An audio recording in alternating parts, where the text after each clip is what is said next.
ॐ वाङ्मे मनसि प्रतिष्ठिता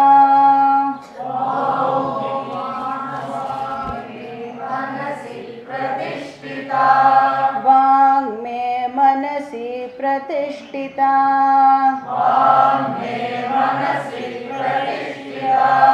मनो मे वाचि प्रतिष्ठितम्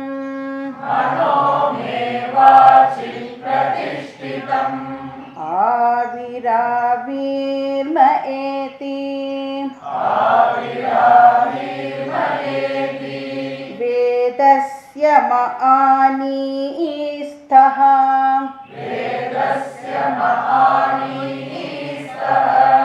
श्रुतं मे मा प्रहासीः अनेनातीतेन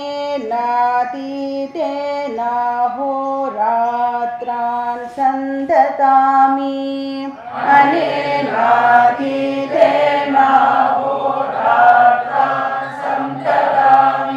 ऋतं वदिष्यामि सत्यं वदिष्यामि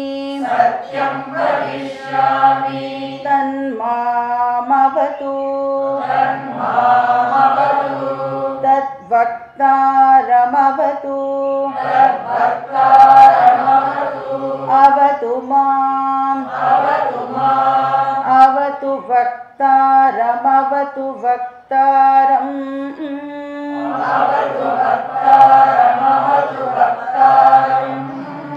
ॐ शान्ति शान्ति शान्तिः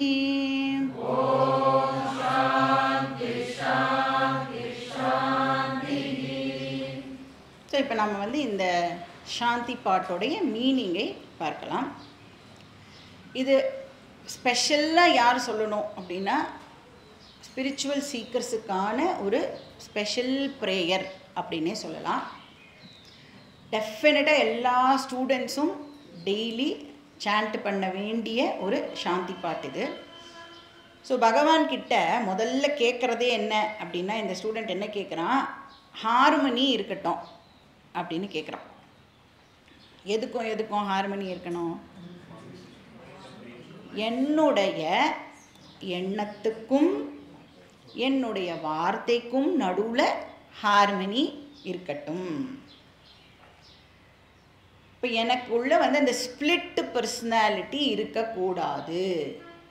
நான் ஒன்று மனசில் நினைப்பேன், ஆனால் பேசும் பொழுது வேற ஒன்று பேசுவேன். அப்படி நான் இருக்கக்கூடாது. நான் என்ன நினைக்கிறேனோ அதைத்தான் நான் பேசணும். அப்படின்னா நான் நினைக்கிறது எப்படி இருக்கணும்? நல்லதை தான் நான் வந்து நினைக்கணும். இப்போ நான் என்ன சொல்கிறேனோ அதை நான் மீன் பண்ணணும், உண்மையாக அதை வந்து நான் சொல்லணும். அப்போ டிஸ்ஹார்மனி இருக்கக்கூடாது. அப்படின்னா என்ன கேட்குறாங்க, என்னுடைய பர்சனாலிட்டி வந்து இன்டகிரேட்டடாக இருக்கணும் அப்படின்னு சொல்கிறான். இப்போ எல்லா டிஃப்ரெண்ட் பார்ட்ஸும் சேர்ந்தது தானே ஆர்கானிசம் அப்படின்னு சொல்கிறோம். சேராமல் இருந்ததுன்னா அது தனித்தனியாக எப்படி இருக்கும், ஆர்கனாக இருக்கும். எல்லா ஆர்கனும் ஒன்றா சேர்ந்து ஹார்மோனியஸாக இயங்கிறதுனால தான் அதை வந்து நாம் ஆர்கானிசம் சொல்கிறோம் இல்லையா. அந்த மாதிரி நம்மக்கிட்ட எவ்வளோ பர்சனாலிட்டிஸ் இருக்குது? அன்னமய, பிராணமய, மனோமய, விஞ்ஞானமய. இதெல்லாம் எப்படி இருக்கணும்? இன்டகிரேட்டடாக இருக்கணும். ஸோ இது வந்து ரொம்ப ரொம்ப important value for a Vedanta student. So இந்த டிஃப்ரெண்ட் லேயர்ஸ்லேயே எது வந்து ரொம்ப இம்பார்ட்டண்ட் அதில் அப்படின்னா, நம்மளுடைய தாட்ஸும் நம்மளுடைய வேர்ட்ஸும், நம்மளுடைய எண்ணங்களும் நம்மளுடைய வார்த்தைகளும் ரொம்ப ரொம்ப இம்பார்ட்டண்ட்.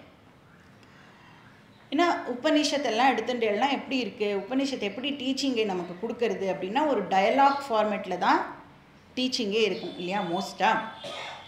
அப்போ இந்த டயலாக் ஃபார்மேட்டுக்கு 2 ஆர்கன்ஸ் வந்து இம்பார்ட்டண்ட் ரோலை ப்ளே பண்ணுறது. ஒன்று மனசு, ஒன்று வாக். கரெக்டாக? இப்போ ஒன்று வந்து மனசு வந்து ஸ்டூடெண்ட்டுடைய மனசு வந்து என்ன பண்ணணும் அப்போது ரிசீவ் பண்ணணும். டீச்சருடைய வாக்கு வந்து கரெக்டான வேர்ட்ஸை இப்போது கம்யூனிகேட் பண்ணணும். இப்போ வாக் அண்ட் மனஸ் வந்து ப்ராப்பராக இன்டகிரேட்டடாக இப்போது வேலை பண்ணணும். அப்போ தான் மெசேஜை வந்து உள்வாங்கிக்க முடியும். அதனால ப்ரேயர் வந்து எப்படி இருக்குது அப்படின்னா, நான் மீன் பண்ணாததை சொல்லவே கூடாது அப்படின்னு கேட்குறான் இந்த ஸ்டூடெண்ட்டு. இதை வந்து கிருஷ்ணர் எப்படி சொல்லியிருக்கார்?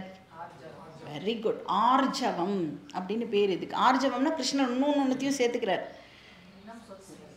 எண்ணம், சொல், செயல், ஆக்ஷனையும் வந்து கிருஷ்ணர் வந்து சேர்த்துக்கிறார். இப்போ நான் நினைக்கிறது தான் பேசணும், பேசுறது தான் செய்யணும்.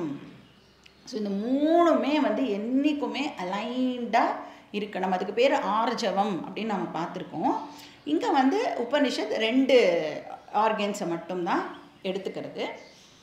ஸோ அதாவது இந்த 13th சாப்டரில் இந்த வேல்யூஸ்லாம் இருக்குல்ல, 20 வேல்யூஸ், அதை வந்து மொத்தமாக இந்த 2 ஆர்கன்ஸும் வந்து மீன் பண்ணுறதுன்னு நாம் எடுத்துக்கலாம். அமானித்வம், அதம்பித்வம், அஹிம்சா, க்ஷாந்தி, ஆர்ஜவம், ஆச்சாரியோபாசனம், சௌச்சம், இதெல்லாம் வந்து இப்போ ரிகலெக்ட் பண்ணிக்கோங்க. அது எல்லாமே வந்து இந்த 2 வார்த்தையும் சொல்கிறது அப்படின்னு எடுத்துக்கலாம். மே மனசி வாக் பிரதிஷ்டிதா. நமக்கே புரியும் இப்போது. என்னோட வார்த்தை, அதாவது நான் எப்பெல்லாம் பேசுகிறேனோ, என்னோடய வாயை யூஸ் பண்ணி நான் எப்பெல்லாம் வேர்ட்ஸ் அட்டர் பண்ணுறேனோ, அதெல்லாம் மெக்கானிக்கலாக இருக்கக்கூடாது, கேஷுவலாக சொல்கிற மாதிரி இருக்கக்கூடாது. நம்மளுக்கெல்லாம் என்ன பழக்கம்?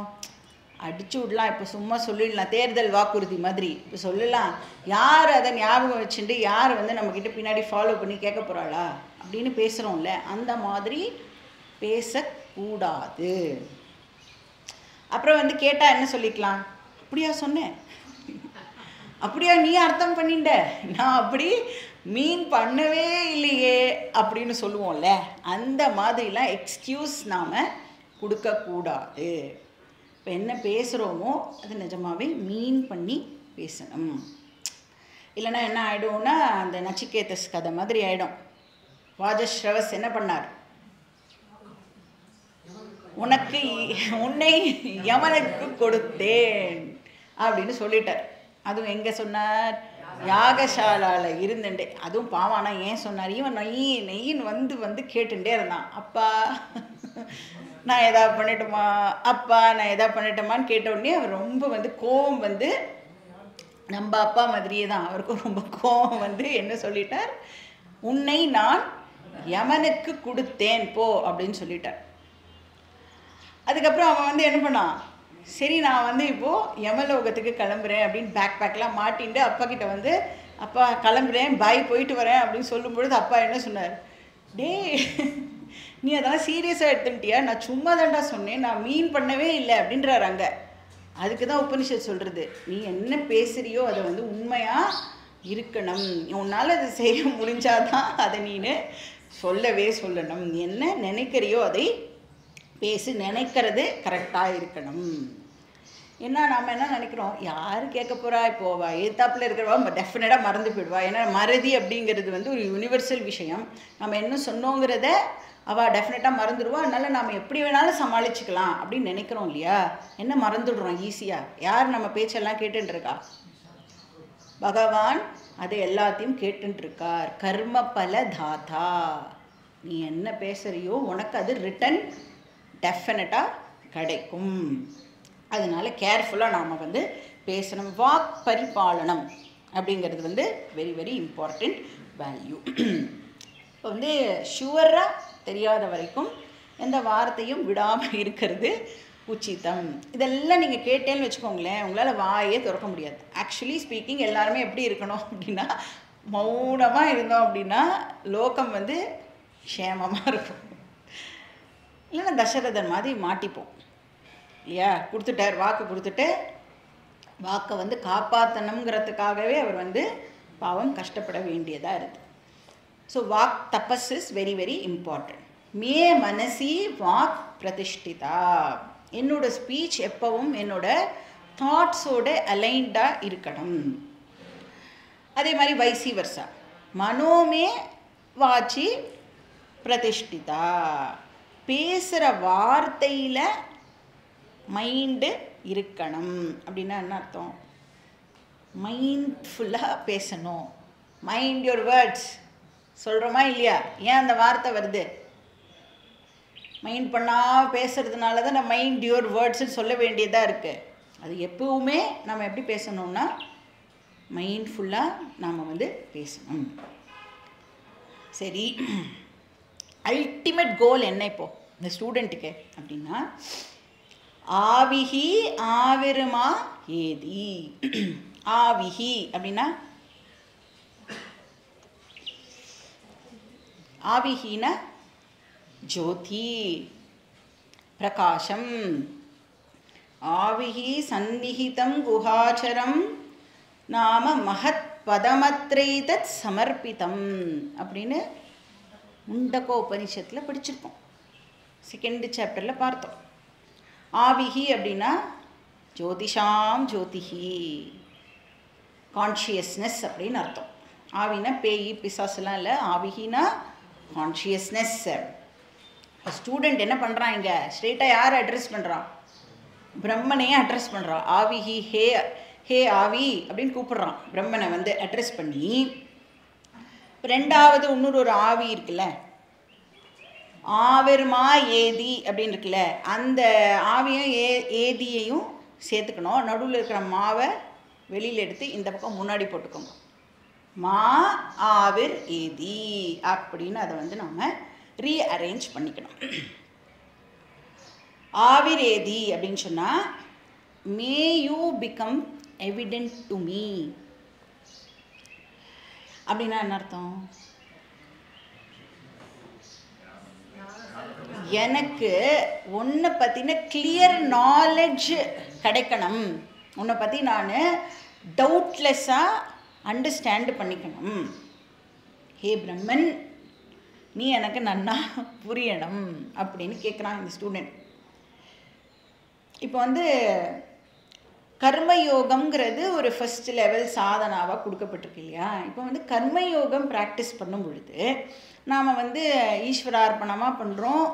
அப்புறம் ரிசல்ட்டை வந்து ஈஸ்வர பிரசாதமாக எடுத்துக்கிறோம். அப்போ எல்லாம் நம்மளுக்கு வந்து ஈஸ்வரானா யாருன்னு தெரிஞ்சுட்டு பண்ணுறோமா? ஈஸ்வராவுடைய ரியல் நேச்சர் தெரிஞ்சுட்டு நாம் வந்து இந்த பூஜை, ஜபம், பாராயணம் இதெல்லாம் பண்ணுறோமா அப்படின்னு கேட்டால் கிடையாது. இனிஷியலாக நம்மளுக்கு பகவான் அப்படின்னா அவர் எங்கேயோ இருக்கார். அவர் வந்து நம்மளை எங்கேயோ உட்காந்துட்டு பிளெஸ் பண்ணிட்டு இருக்கார். நாம் வந்து அவரை ப்ரே பண்ணணும், வர்ஷிப் பண்ணணும். அப்போ அவர் நமக்கு எல்லா நல்லதையும் வந்து செய்வார். இதுதான் நம்மளுடைய இனிஷியல் அண்டர்ஸ்டாண்டிங். அப்போது கர்மயோகம் லெவலில் பகவான் வந்து நாலேஜ் கிடையாது நம்மளுக்கு. பகவான்னா என்ன? நம்மளுக்கு ஃபெய்த், ஒரு நம்பிக்கையின் அடிப்படையில் தான் நாம் வந்து இந்த பூஜை இதெல்லாம் பண்ணுறோம். அதுக்கப்புறம் நாம் வந்து இந்த ஞான யோகத்துக்கு வரும்பொழுது தான் நமக்கு பகவானை பற்றின ஒரு நாலேஜ் ஆனது கிடைக்கிறது. அப்போ முதல்ல அறிவு, அதுக்கப்புறம் நம்பிக்கை வைக்க முடியுமா? ஃபஸ்ட்டு எனக்கு எல்லாமே தெரியும், அதுக்கப்புறம் நான் அதை நம்புகிறேன் அப்படின்னு டசன்ட் ஒர்க் இல்லை, தேவையே இல்லையா? நம்பிக்கைங்கிறதப்போ அவசியமே இல்லை. ஏன்னா எனக்கு நாலேஜ் வந்துடுது அப்படின்னா நான் இன்னும் நம்புறதுக்கு என்ன இருக்குது, அதுதான் ஃபேக்ட் அப்படின்னு நான் அண்டர்ஸ்டாண்ட் பண்ணிட்டேன்னா நம்பிக்கைக்கு அந்த இடத்துல வேலையே இல்லை. ஆனால் முதல்ல நம்மளுக்குலாம் அறிவு இருக்கா அப்படின்னா இல்லாத காரணத்தினால என்ன பண்ண வேண்டியதாக இருக்குது? முதல்ல ஃபெய்த்து, அதுக்கப்புறம் நாலேஜ். அப்போ இந்த நாலேஜ் இருக்குல்ல, இந்த நாலேஜ் வரத்துக்கு நமக்கு இந்த யோகியதாவானது தேவைப்படுறது இல்லையா? Mental purity. இப்போ நம்மளுடைய மனசு வந்து நிறைய விதமான என்ன சொல்லலாம், ஷட் மலங்கள் இருக்கக்கூடிய ஒரு இடமா இருக்கிறதுனால இப்போ இந்த ஷட் மலத்தெல்லாம் ஓரளவுக்கு நாம் வந்து குறைச்சாதான் இந்த நாலேஜ் வந்து நமக்குள்ளே வந்து என்டர் ஆகும் இல்லை? அப்போ இந்த மென்டல் பியூரிட்டிக்காக நாம் வந்து என்ன பண்ண வேண்டியதாக இருக்குன்னா அந்த பகவானையே தான் நாம் இப்போது வர்ஷிப் பண்ண வேண்டியதாக இருக்குது. இப்போ முதல்ல ஃபெய்த்து, அதுக்கப்புறம் ஞானம். என்ன சொல்கிறான் இவன், இது வரைக்கும் நான் உன்னை ஃபெய்த்தின் அடிப்படையில் தான் வர்ஷிப் பண்ணேன், உன்னுடைய உண்மையான நேச்சர் எனக்கு தெரியல, அதை நான் இப்போ தெரிஞ்சுக்கணும், ப்ளீஸ் உன்னுடைய ரியல் நேச்சரை நீ எனக்கு இப்போ ரிவீல் பண்ணு அப்படின்னு இந்த ஸ்டூடெண்ட் வந்து பிரம்மனையே கேட்குறான். ஆவிரேதி ஆவிர் பவ, எனக்கு ப்ளீஸ் உன்னுடைய நேச்சரை காட்டு அப்படின்னு சொல்கிறான். நெக்ஸ்ட் என்னது, வேதஸ்ய வ ஆனீஸ்தஹா. இப்போ ஸ்டூடெண்ட் வந்து இங்கே என்ன பண்ணுறான், இப்போ எதை அட்ரெஸ் பண்ணுறான் அப்படின்னா தன்னுடைய மனசையும் வாக்கையும் இப்போது அட்ரெஸ் பண்ணுறான். ஏன்னா அதுதானே இப்போ ப்ரே பண்ணிக்கிறான் இல்லையா, அது ப்ராப்பராக இருக்கணும்னு. அதனால் அதையே வந்து இப்போ வந்து க்ளோரிஃபை பண்ணுறான், வாக்கையும் மனசையும். என்ன சொல்கிறான், என்னுடைய மனசும் வாக்கும் தான் வேதம் என்னுடைய லைஃபுக்குள்ளே என்டர் ஆகிறதுக்கு காரணமாக இருந்திருக்கு அப்படின்னு சொல்கிறான். எப்படி வேதம் வந்து என்டர் ஆகிறது ஒரு பர்சனுடைய லைஃப்பில், இது வந்து உபனிஷத் காலம் இல்லையா. உபனிஷத் காலத்தில் எல்லாரும் என்ன பண்ணினா, சின்ன வயசில் வேத அத்தியனம் பண்ணினா. அப்போ எல்லாரும் வந்து இந்த ப்ராப்பராக அந்த வருணாசிரம தர்மங்கள்லாம் வந்து ஃபாலோ பண்ணப்பட்டதில்லை. அப்போ ஃபஸ்ட்டு ஆசிரமம் என்னது, பிரம்மச்சரிய ஆசிரமம். இப்போ பிரம்மச்சரிய ஆசிரமத்தில் நீங்கள் பார்த்தீங்கன்னா எல்லாருடைய தலையிலையும் என்டையர் வேதம் உட்கார்ந்துட்டு. ரெப்பாசிட்டரி எது அப்படின்னா கம்ப்யூட்டர்லாம் இல்லை, ஹார்ட் ட்ரைவ்லாம் இல்லை, எதுனா அவளுடைய மைண்ட், அந்த கரணத்தில் அத்தனையும் அவள் வந்து ஸ்டோர் பண்ணி வச்சுருந்தா. எப்படி அது அவளுக்குள்ளே போச்சு அந்த மாதிரி. இப்போ குருகுலத்துக்கு போனால் டீச்சர் வந்து குரு வந்து சொல்லுவார். அப்போ இந்த ஸ்டூடெண்ட் என்ன பண்ணணும், அதை நன்னா கேட்டு 2 வாட்டி ரிப்பீட் பண்ணணும். இப்போ நம்ம இஷ்டத்துக்கு எல்லோரும் வெயிட் பண்ணுங்க ரிப்பீட் பண்ணுங்க சொன்னாலே ரிப்பீட் பண்ணுறோமா, என்ன பண்ணுறோம், எனக்கு தான் தெரியுமே அப்படின்னு சொல்லி நாமளே ஸ்டார்ட் பண்ணுறோம்ல, அந்த மாதிரிலாம் பண்ண மாட்டாவா. அவள் என்ன பண்ணுவா, டீச்சர் சொல்கிற வரைக்கும் பொறுமையாக வெயிட் பண்ணி அதுக்கப்புறம் எல்லோரும் சேர்ந்து திருப்பியும் 2 வாட்டி வந்து ரிப்பீட் பண்ணணும். அப்போ அது எப்படி அவன் கற்றுண்டான், மனசு அண்ட் வாக் இது 2த்தையும் யூஸ் பண்ணி தான் அவன் வந்து அந்த வேத சப்தங்களை எல்லாம் அவன் வந்து கற்றுண்டான். ஸோ கேட்கணும், ரிப்பீட் பண்ணணும், கேட்கணும், ரிப்பீட் பண்ணணும், இதுதான் அவனுடைய வேலை. இப்படி எத்தனை வருஷ காலம் படிக்கிறான், ஆல்மோஸ்ட் 12 இயர்ஸ் அந்த பிரம்மச்சரிய ஆசிரமம் அந்த குருகுலத்தில் இருந்து அந்த குழந்தைகள்லாம் வந்து இதை படிக்கிறது. இப்போ நான் வந்து ஒரு ரீசெண்டாக ஒரு ஜஸ்ட் இங்கே வரத்துக்கு முன்னாடி ஒரு கல்யாணம் அட்டன் பண்ணேன். மாப்பிள்ளை யாருன்னா வைதிகா. ஸோ இப்போ ஜென்ரலி கல்யாணம் அப்படின்னா நம்ம அந்த நேரத்துக்கு மட்டும் போயிட்டு வருவோம் இல்லையா. இது வந்து வெரி க்ளோஸ் ரிலேட்டிவோட கல்யாணங்கிறதுனால 3 நாளும் வந்து அங்கேயே இருக்கும்படியாக இருந்தது. பார்த்தா எல்லா நேரமும் எல்லா இடத்துலையும் வேத சப்தம் தான். அந்த நம்ம படிச்சிருக்கோம்ல, வேதை சாங்க பத கிரமோபனிஷதை காயந்தியம் சாமகா, அந்த மாதிரி பதப்பாட்டம் என்ன, ஜட்டப்பாட்டம் என்ன, கிரமப்பாட்டம் என்ன, கணப்பாட்டம் என்ன, மாற்றி மாற்றி மாற்றி ஒரே வேத சப்தம்தான். அப்போது தான் புரிஞ்சுது எவ்வளோ கஷ்டப்பட்டு அவள் வந்து இப்படியெல்லாம் வந்து அந்த வேதத்தை வந்து எப்படி ப்ரிசர்வ் பண்ணி அடுத்த ஜெனரேஷனுக்கு வந்து எப்படி ப்ராப்பகேட் பண்ணுறா. இத்தனோண்டு குழந்தையிலேருந்து 5 வயசு குழந்தையிலேருந்து 80 வயசு 90 வயசு கணப்பாட்டிகள் வரைக்கும் அங்கே இருந்தால் ஆல்மோஸ்ட் ஒரு 100s ஆஃப் வைதிகாஸ் வந்து நாங்கள் பார்த்தோம். அவ்வளோ கஷ்டப்பட்டு அதை சொல்லி அதை வந்து ப்ராப்பகேட் பண்ணுறா அப்படின்னா எவ்வளோ பெரிய விஷயம் அது. ஸோ அப்படி வந்து இந்த வேதம் வந்து அவளுக்குள்ளே போகிறதுக்கு எது ஹெல்ப் பண்ணிட்டு, மனசு அண்ட் வாக்கு. இப்போ முதல்ல அவள் பண்ணுறது வேத அத்தியனம். அதுக்கப்புறம் என்ன பண்ணுறா, என்ன பண்ணணும், விசாரம் பண்ணணும். அதெல்லாம் அவள் பண்ணுறாளான்னா நமக்கு தெரியாது. ஆனால் நாம் என்ன பண்ணுறோம், விசாரம் பண்ணுறோம். நாம் வந்து செகண்ட் போர்ஷனை இப்போது எடுத்துட்டுருக்கோம்.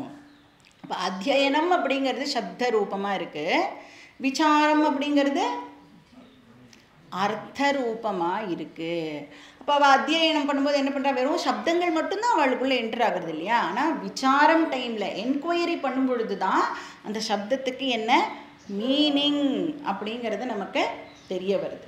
ஸோ வேதஸ்ய ஆணி, ஆணின்னா நம்மளோட தமிழ் ஆணி இல்லை, ஆணி அப்படின்னா பிரிங்கிங், கொண்டு வருது.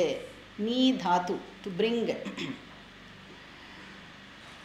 அப்போ வேதத்தோடைய கேரியர்ஸ் நீங்கள் தான் அப்படின்னு அந்த ஸ்டூடெண்ட் தன்னுடைய மனசையும் வாக்கையும் வந்து அட்ரெஸ் பண்ணுறேன். அப்போ குருவோட மைண்ட்லேருந்து என்னுடைய மைண்டுக்கு ட்ரான்ஸ்ஃபர் ஆகிறதுக்கு வாக்கும் மனசும் ஹெல்ப் பண்ணுறது. சரி, இப்போ வேதம் என்னோட மைண்டில் என்டர் ஆயாச்சு. ஓகே, இப்போ நெக்ஸ்ட் என்ன? What should I worry about now? முதல்ல வேதம் உள்ள நுழையணும்னு ஒரு கவலை இருக்கும். இதுக்கப்புறம் நெக்ஸ்ட் என்ன கவலைப்படணும்? அது அங்கேயே இருக்கணும். நான் வந்து மிஸ் பண்ணிடக்கூடாது, அது என்னை விட்டு எங்கேயும் போயிடக்கூடாது. ஸ்ருதம் மேமா பிரகாசீத், நான் வந்து டீச்சிங்கை லூஸ் பண்ணிடக்கூடாது. இப்போ என்டர் ஆன டீச்சிங் ஃபேட் ஆகிடக்கூடாது அப்படின்னு கேட்குறான். ஸ்ருதம் அப்படின்னா என்ன அர்த்தம்? கேட்கப்பட்டது. எது கேட்கப்பட்டதோ, நான் எதை லிசன் பண்ணினேனோ, கேட்ட டீச்சிங், குருக்கிட்டேருந்து நான் ரிசீவ் பண்ணின அந்த டீச்சிங் எங்கே இருக்கணும்? அப்படியே என்னோடய மைண்டில் ஃப்ரெஷ்ஷாக எவர் க்ரீனாக அது இருக்கணும். இந்த ட்ரீஸ்லாம் இருக்குல்ல, க்ரீனாக இருக்குல்ல, அந்த மாதிரி அது எவர் க்ரீனாக என்னுடைய மனசில் இருக்கணும். ஃப்ரெஷ்ஷாக எனக்கு ஞாபகம் இருக்கணும். நம்மளாம் எதை ஃப்ரெஷ்ஷாக ஞாபகம் வச்சுக்குவோம்? யார் வந்து நம்மளை திட்டினாலோ அதை ஃப்ரெஷ்ஷாக ஞாபகம் வச்சுக்கிறோம்ல. இன்ஃபேக்ட் என்னெல்லாம் ஞாபகம் இருக்கும் நம்மளுக்கு? எக்ஸாக்டாக எந்த டேட்டு அவள் வந்து நம்மளை திட்டினா, திட்டும் பொழுது அவள் என்ன ட்ரெஸ் போட்டுருந்தா, நான் என்ன ட்ரெஸ் போட்டுருந்தேன், எந்த இடத்துல எந்த போஸ்டில் நின்றுட்டு அவள் நம்மளை திட்டினா, எல்லாம் ஞாபகம் வச்சுக்கிறோம் இல்லையா. அந்த மாதிரி டீச்சிங்கை நாம் வந்து ஞாபகம் வச்சு, அட்லீஸ்ட் இது என்ன உபனிஷத்து?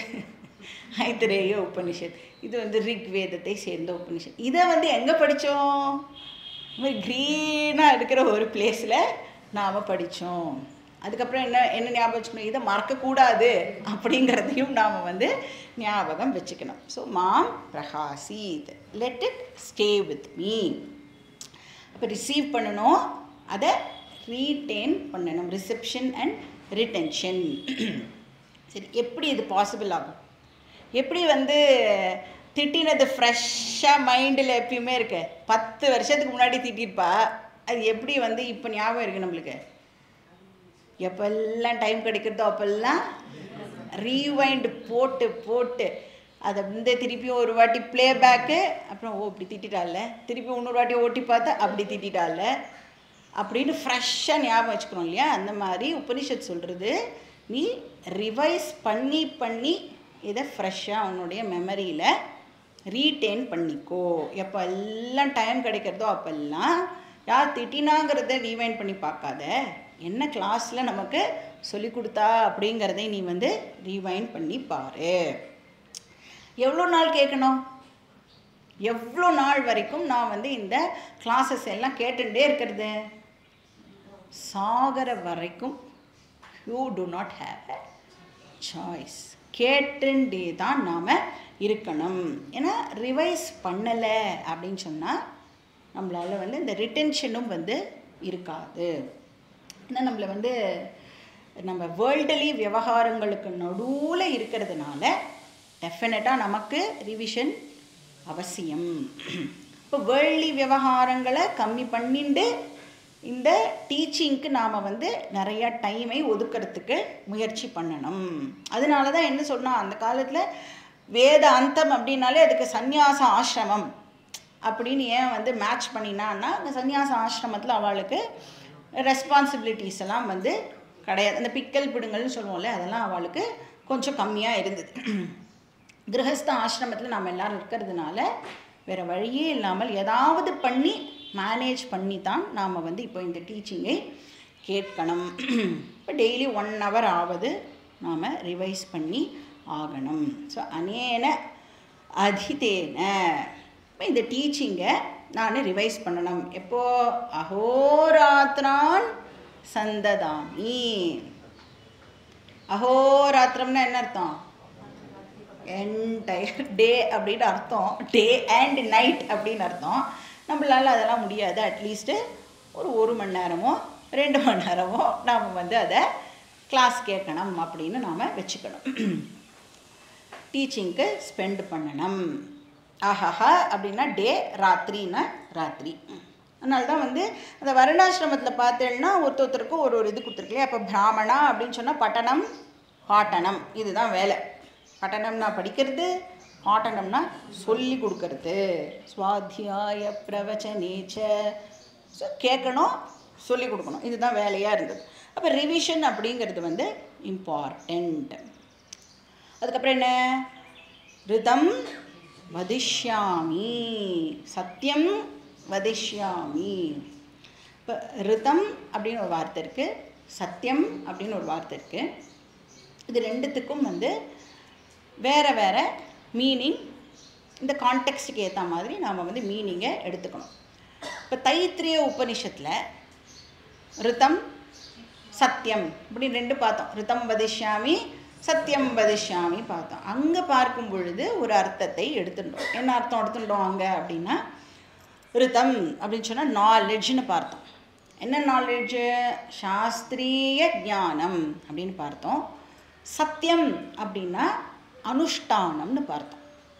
நான் வந்து தெரிஞ்சுட்டேன், தெரிஞ்சுட்டா மட்டும் போருமா? என்ன பண்ணணும்? அதை ஃபாலோ பண்ணணும், ப்ராக்டிஸ் பண்ணணும். சத்தியம்னா அந்த இடத்துல அனுஷ்டானம், ரித்தம்னா ஞானம் அப்படின்னு நாம் வந்து தைத்திரிய உபனிஷத் படிக்கும் பொழுது பார்த்தோம். இங்கே வந்து இந்த உபனிஷத் கான்டெக்ஸ்டில் ரிதம் அப்படின்னு சொன்னால் வியாவஹாரிக சத்தியம் அப்படின்னு அர்த்தம், ரிலேட்டிவ் ட்ரூத். அப்போ ரித்தம் அப்படின்னா இந்த இடத்துல சத்தியம் வத தர்மம் சர அது இருக்குல்ல, அதுதான் இந்த இடத்துல ரித்தம் அப்படிங்கிற வார்த்தைக்கு அர்த்தம். சத்தியம் வதனா என்ன அர்த்தம்? உண்மையை பேசு. ஒரு இம்பார்ட்டண்ட் வேல்யூ இல்லையா? உண்மை பேசுறதுங்கிறது வெரி வெரி இம்பார்ட்டண்ட் வேல்யூ. அப்போ ரித்தம்னா இந்த இடத்துல வந்து ரிலேட்டிவ் ட்ரூத், வியாவஹாரிக சத்தியம். சத்தியம் அப்படிங்கிற வார்த்தைக்கு என்ன அர்த்தம்? அது என்னவா இருக்கும்? பாரமார்த்திக சத்தியம், அல்டிமேட் ரியாலிட்டி. அப்போ இந்த சத்தியம் வந்து சத்தியம் வத கிடையாது. இந்த சத்தியம் என்னது? சத்தியமே சத்து அப்படின்னு சொல்கிறோம்ல, அதுதான் இந்த சத்தியம். அப்போ ரித்தம்ங்கிறது வியாவஹாரிக சத்தியம், சத்தியம்ங்கிறது பாரமார்த்திக சத்தியம். இப்போ இங்கே என்ன சொல்கிறது இந்த மந்திரம்? எய்தர் நான் வியாவஹாரிக சத்தியத்தை பேசுவேன் ஆர் பாரமார்த்திக சத்தியத்தை பேசுவேன். அசத்தியம் பேசக்கூடாது. ஸோ இப்போ கான்டெக்சுவலாக நாம் வந்து இப்போது இதை அண்டர்ஸ்டாண்ட் பண்ணிக்கணும். இப்போ மைண்டுக்கு வந்து ஜென்ரலி பார்த்தீங்கன்னா கான்டெக்ஸ்ட்டுக்கு ஏற்ற மாதிரி அர்த்தத்தை அண்டர்ஸ்டாண்ட் பண்ணிக்கிற கெப்பாசிட்டி இருக்குது இல்லையா? இப்போ நாம் எல்லோரும் வந்து கேம்புக்கு வந்திருக்கோம் அப்படின்னா நமக்கு தெரியும், மைண்டுக்கு வந்து கான்டெக்சுவலாக என்ன அண்டர்ஸ்டாண்ட் பண்ணிக்கோம்? வீடு மாதிரி கம்ஃபர்ட் எல்லாம் இங்கே கிடைக்காது. மைண்டுக்கு தெரியுமா தெரியாதா? இப்போது அதெல்லாம் ப்ரிப்பேர் பண்ணி தானே வந்திருக்கோம். அதனால என்ன பண்ணுறது? இப்போ மைண்டு ஏதாவது டிஸ்கம்ஃபர்ட் இருந்ததுன்னா, கண்ணு வந்து இவ்வளோ அழுக்காக இருக்கே, இப்படி இருக்கே, அப்படி இருக்கே, இப்படி இருக்கே, நம்ம வீடு மாதிரி இல்லையே அப்படின்னு கண்ணை ரிப்போர்ட் பண்ணும். ஆனால் மைண்ட் அதை எப்படி எடுத்துக்கிறது? நாம் பிக்னிக்கு வரல, ஃபேமிலியோடு நாம் வந்து என்ஜாய் பண்ணுறதுக்கு வரல, not even for a pilgrimage. Pilgrimage வந்தாலே என்ன சொல்லுவா? எல்லா கம்ஃபர்ட்டையும் விட்டுட்டு, அதுக்கு தான் பில்கிரிமேஜாக வச்சுருக்கா, தெரியும்ல? க்ஷேத்ராடனம்னா என்ன அர்த்தம்? நம்மளுடைய ரெகுலராக நீ வந்து எதெல்லாம் அனுபவிக்கிறியோ அதெல்லாம் இல்லாமல் உன்னால் இருக்க முடியறதா அப்படின்னு பார்க்கறதுக்கு தான் நம்ம வந்து இந்த பில்கிரிமேஜ் எல்லாமே வந்து போகிறோம். அப்போ ரெகுலராக கிடைக்கிற கம்ஃபர்ட் இங்கே கிடைக்காது அப்படின்னு மைண்டை வந்து நம்ம ப்ரிப்பேர் பண்ணி எடுத்துகிட்டு வரோம். இப்போ இது பில்கிரிமேஜ் கூட கிடையாது. இது என்னது? அல்டிமேட் விஷயத்தை தெரிஞ்சுக்கிறதுக்காக வந்திருக்கும் பொழுது பாக்கி எல்லாம் எப்படி இருக்கும் நம்மளுக்கு? இவ்வளோ இன்சிக்னிஃபிகண்ட்டாக இருக்கா இல்லையா? இப்போது ஏதோ ஒரு அப்சல்யூட் ட்ரூத்தை தெரிஞ்சுக்க வரும் பொழுது பாக்கி விஷயங்கள் எல்லாமே இப்போ நம்ம கண்ணுக்கு எப்படி படுறது? மைண்ட் எப்படி அதை அண்டர்ஸ்டாண்ட் பண்ணிக்கிறது? எஸ், நாம் வேறு எதுக்கோ வந்திருக்கோம், இதுக்கு நாம் இதை வந்து சிக்னிஃபிகண்ட்டாகவே நாம் வந்து பார்க்கக்கூடாது அப்படின்னு மைண்ட் அண்டர்ஸ்டாண்ட் பண்ணிக்கிறது இல்லையா? அந்த மாதிரி இங்கே கான்டெக்ஸ்ட்டுக்கு ஏற்ற மாதிரி நாம் இந்த மீனிங்கை வந்து இந்த ரிதம் அண்ட் சத்தியமை வந்து அண்டர்ஸ்டாண்ட் பண்ணிக்கணும். இப்போ யாராவது உங்ககிட்ட வந்து நீங்கள் எங்கேருந்து வந்திருக்கேள் அப்படின்னு கேட்குறான்னு வச்சுக்கோங்களேன், என்ன பதில் சொல்லுவேன்?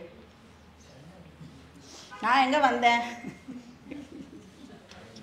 நான் வர்றதும் இல்லை போகிறதும் இல்லை. இது சத்தியம்தான், இல்லை சொல்லலை. ஆனால் வேர்ல்டுலி டிரான்சாக்ஷன்ஸுக்கு யூஸ் பண்ணும் பொழுது என்ன பண்ணணும்? எந்த சத்தியத்தை பேசணும்? வியாவகாரிக சத்தியத்தை நாம் வந்து யூஸ் பண்ணிக்கணும். இப்போது நீ யார் அப்படின்னு டீச்சிங்லாம் முடிச்சதுக்கப்புறம் டீச்சர் வந்து கேட்குறான்னு வச்சுக்கோங்க. அப்போ என்ன சொல்லுவேன்? நான் யார் தெரியுமா, என்னை போய் நீங்கள் எங்கே தெரியுமா ஸ்டே பண்ண வச்சுருக்கேள் அப்படி சொல்லக்கூடாது. அப்போ டீச்சர்கிட்ட என்ன சொல்லணும்? ஸ்தூல சூக்ஷ்ம காரண சரீர வியதிரிக்தாத் அவஸ்தாத்ரய சாட்சி பஞ்சகோஷாதீத சன் அப்படி வந்து டீச்சர்கிட்ட சொல்லணும். இது என்ன சத்தியம்? பாரமார்த்திக சத்தியம். அப்போ கான்டெக்ஸ்ட்டுக்கு ஏற்ற மாதிரி நாம் வந்து நம்மளை ப்ளேஸ் பண்ணிக்கணும். எந்த இடத்துல என்ன பேசணும் அப்படிங்கிறது நமக்கு தெரியணும். இப்போ எய்தர் வியாவகாரிக சத்தியம் ஆர் பாரமார்த்திக சத்தியம், பட் நோ அசத்தியம், அன்றுத்தம் பேசக்கூடாது. சரி, தத் மாம் அவது தத் வக்தாரம் அவது. ஸோ ஆவிஹி அதுதான் இந்த இடத்துல தத்து. ஆவிஹி என்னது? பிரம்மன். பிரம்மன் அவதுமாம் என்னை ப்ரொடெக்ட் பண்ணிட்டம். அவதூனை ப்ரொடெக்ட் பண்ணுறதுன்னு அர்த்தம். என்னை எதுக்கு ப்ரொடெக்ட் பண்ணணும்? அப்போ தானே நான் ஐத்திரேய உபனிஷத்தை கம்ப்ளீட் பண்ண முடியும் இல்லையா? எந்த விதமான ஆப்ஸ்டிக்கலும் இல்லாமல் அதை நானே கம்ப்ளீட் பண்ணணும். தத் வக்தாரம் அவது. வக்தா அப்படின்னா டீச்சர். என்னுடைய டீச்சரையும் ப்ளீஸ் கொஞ்சம் அப்படியே சைடில் காப்பாற்றிடு அப்படின்னு. ஏன்னா அவள் தான் எனக்கு சொல்லி கொடுக்கணும். ஸோ தத் வக்தாரம் அவது அவதுமா அவது வக்தாரம். அவன் டீச்சர் மட்டும் 2-3 வாட்டி சொல்கிறது பாருங்கோ.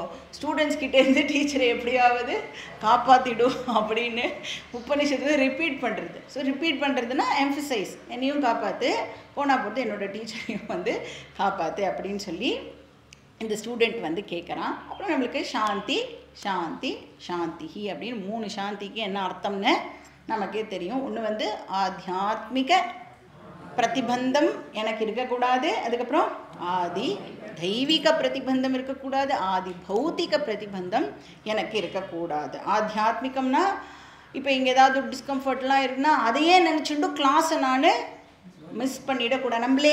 நம்மளுக்கு வந்து ஆப்ஸ்டிக்கலாக ஆகிடுவோம். இல்லைன்னா ரொம்ப அழகாக இருக்கே அப்படின்னு அதெல்லாம் நினச்சிட்டோம் கிளாஸை வந்து நாம் மிஸ் பண்ணிடக்கூடாது. ஆதி தெய்வீகன்னா நமக்கு பக்கத்தில் இருக்கால, உனக்கு இந்த பிளேஸா எனக்கு அந்த பிளேஸ்லாம் சொல்லி வெறுப்பேற்றி என்னை கிளாஸ் கேட்க விடாமலும் பண்ணிடக்கூடாது. அஃப்கோர்ஸ் ஆதி பௌத்திகம்னா நேச்சுரல் ஃபோர்ஸஸ். ரொம்ப காத்தடிச்சதுனாலும் நம்மளால் வந்து குளிர கிளாஸு கேட்க முடியாது. அதனால் வாயு தேவதாவை நாம் வந்து நல்லா பிரார்த்தனை பண்ணிட்டு நாங்கள் எல்லாம் வந்து ஜாலியாக இங்கே உட்காந்து அரட்டெல்லாம் அடிக்கும்போது நல்லா காற்றெல்லாம் வரட்டும், கிளாஸ் கேட்கும் பொழுது கொஞ்சம் நிதானமாக பார்த்து இருந்துக்கோ அப்படின்னு நாம் வந்து அந்த 3 சாந்தியையும் வந்து சொல்லி நமக்கு வந்து இந்த உபனிஷத் வந்து எந்த விதமான விக்னமும் இல்லாமல் நல்லபடியாக நாம் வந்து இதை முடித்து அண்டர்ஸ்டாண்ட் பண்ணிக்கணும் அப்படின்னு பகவானை நாம் பிரார்த்தனை பண்ணிட்டு நாம் வந்து இந்த உபனிஷத்துக்குள்ளே போகலாம்.